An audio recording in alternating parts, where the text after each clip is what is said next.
Сәлем достар, мен сіздерге Маша мен Аю туралы қорқынышты ақпаратты айтатын боламыз.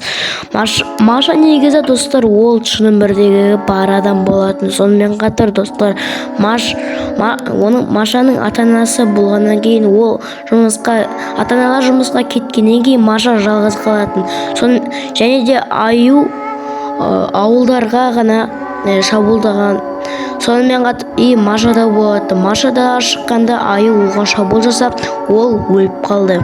Бірақ та оның рухы, оның ата-анасы оның өлгенін көтере алмай, ол басқа жаққа көшіп кетеді.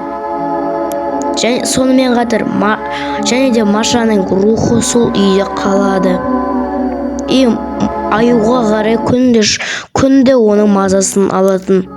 Сонымен одан кек алу үшін одан көп нәрсе жасайды. Оның қанын ішеді және де оған тыныштық өмір сүруді қаламайды.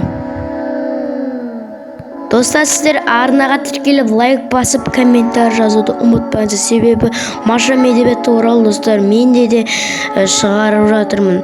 Машаның достар рухынан барлық жануарлар қорқатын. Сонымен қатар оны барлығы сезетін, әсіресе Аю.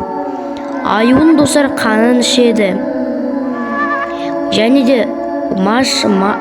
де Аю да одан қорқады. Егер ұнаса лайк басып комментарий жазуды ұмытпа.